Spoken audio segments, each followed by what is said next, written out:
Bom dia, meu povo, que a graça e a paz do Senhor Jesus esteja com você e com toda a tua família. Vamos a Atos dos Apóstolos, capítulo 19. E sucedeu que, enquanto Apolo estava em Corinto, Paulo, tendo passado por todas as regiões superiores, chegou a Éfeso e, achando ali alguns discípulos, disse-lhes: Recebestes vós já o Espírito Santo quando crestes?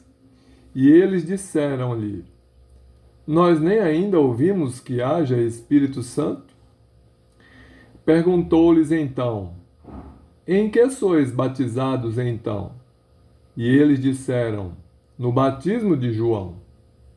Mas Paulo disse: Certamente João batizou com o batismo de arrependimento, dizendo ao povo que cresce no que após ele havia de vir, isto é, em Jesus Cristo. E os que ouviram foram batizados em nome do Senhor Jesus. E impondo-lhes Paulo as mãos, veio sobre eles o Espírito Santo, e falavam línguas e profetizavam. E estes eram ao todo uns 12 homens. E entrando na sinagoga, falou ousadamente por espaço de 3 meses, disputando e persuadindo-os acerca do reino de Deus. Veja, meus amados, que nós temos que fazer como Paulo, cheio do Espírito Santo.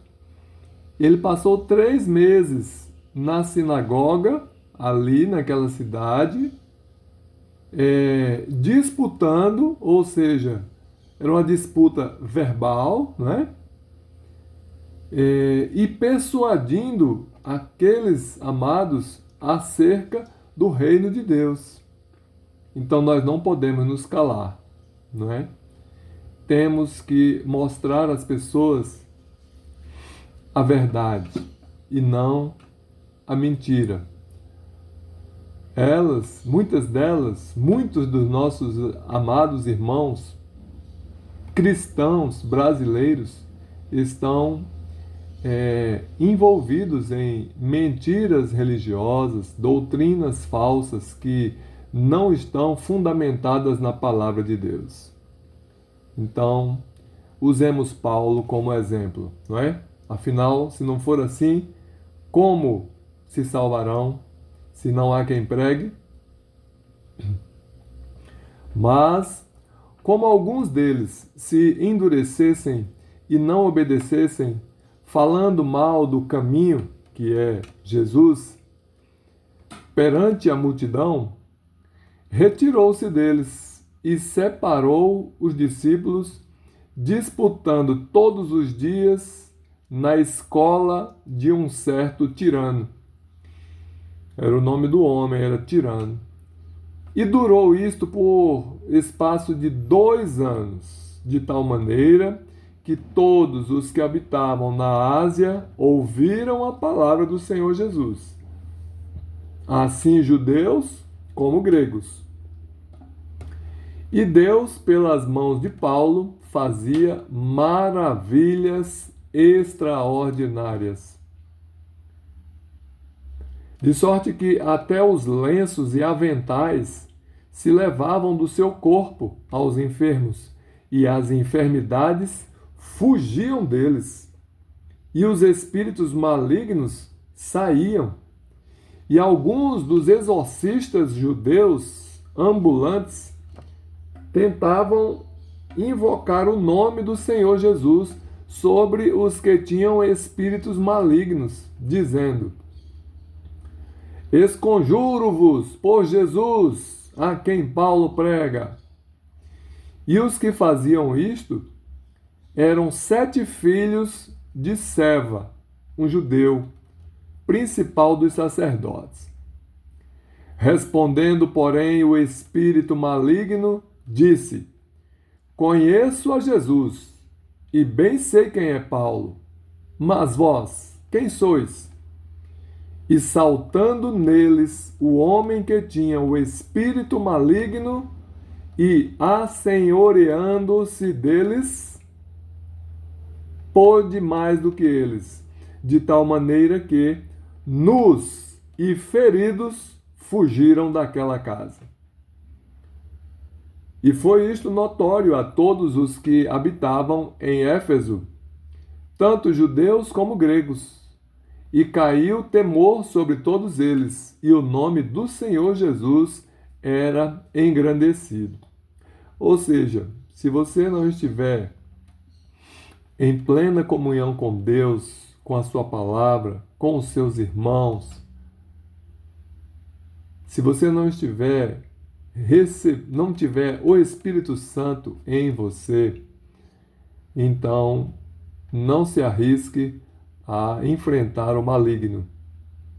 Mas, ao contrário, encha-se primeiro do Espírito Santo e assim você vencerá o maligno. Amém? E muitos dos que tinham crido vinham confessando e publicando os seus feitos.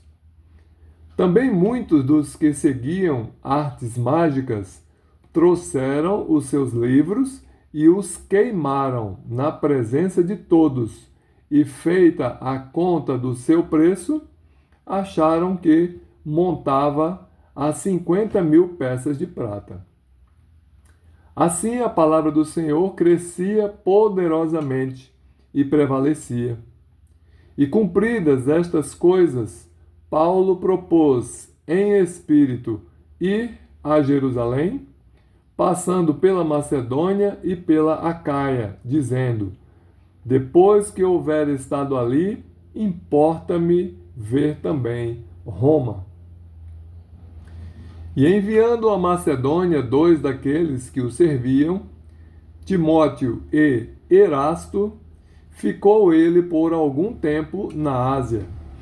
E naquele mesmo tempo houve um não pequeno alvoroço acerca do caminho, porque um certo ourives da prata, por nome Demétrio, que fazia de prata nichos de Diana, dava não pouco lucro aos artífices, aos quais, havendo-os ajuntado com os oficiais de obras semelhantes, disse: Senhores, vós bem sabeis que deste ofício temos a nossa prosperidade.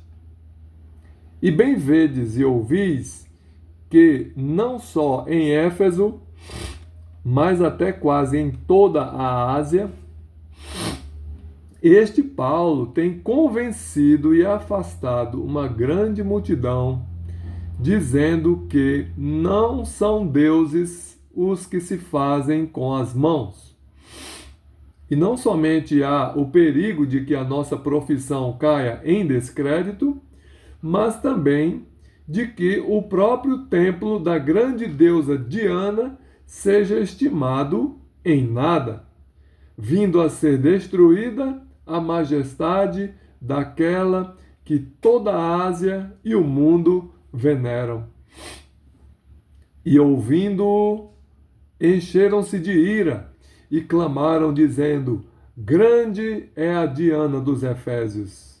E encheu-se de confusão toda a cidade, e unânimes correram ao teatro, arrebatando a Gaio e a Aristarco, macedônios, companheiros de Paulo na viagem. E querendo Paulo apresentar-se ao povo, não lhe permitiram os discípulos. E também alguns dos principais da Ásia, que eram seus amigos, lhe rogaram que não se apresentasse no teatro. Uns, pois, clamavam de uma maneira, outros de outra, porque o ajuntamento era confuso e os mais deles não sabiam por que causa se tinham ajuntado.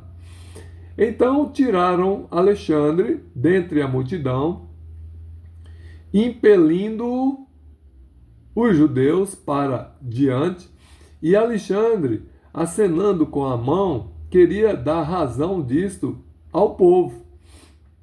Mas quando conheceram que era judeu, todos unanimemente levantaram a voz, clamando por espaço de quase 2 horas. Grande é a Diana dos Efésios. Então o escrivão da cidade, tendo apaziguado a multidão, disse: Homens efésios, qual é o homem que não sabe que a cidade dos Efésios é a guardadora do templo da grande deusa Diana e da imagem que desceu de Júpiter?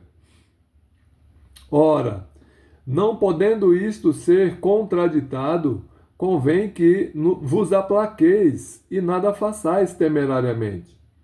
Porque estes homens que aqui trouxestes nem são sacrílegos, nem blasfemam da vossa deusa. Mas se Demétrio e os artífices que estão com ele têm alguma coisa contra alguém, há audiências e há procônsules que se acusem uns aos outros. E se alguma outra coisa demandais, averiguar-se-á em legítima assembléia. Na verdade, até corremos perigo de que, por hoje, sejamos acusados de sedição, não havendo causa alguma com que possamos justificar este concurso. E tendo dito isto, despediu a assembleia. Então veja, meus amados irmãos, que naquela época, os cristãos genuínos levavam muito a sério essa questão da idolatria, não é? Paulo, apóstolo de Jesus, né, que foi chamado por Jesus para pregar o evangelho àqueles que estavam fora dos limites de Israel, ele pregava que aqueles que são feitos por mãos humanas não são deuses. Ainda que você faça uma imagem do próprio Deus, aquela imagem não é Deus. Não merece nenhuma adoração, nenhuma veneração, porque Deus, ele proibiu a confecção de imagens. Né? Em Êxodo capítulo 20, versículo 4, Deus diz no segundo mandamento: não farás para ti imagem de escultura, nem semelhança alguma daquilo que existe em cima no céu, nem embaixo na terra, nem nas águas debaixo da terra. Porque eu sou o Senhor teu Deus. Deus não quer que faça a imagem nem dele próprio, nem de Jesus, nem dos anjos, quanto mais de uma pessoa que já morreu, né?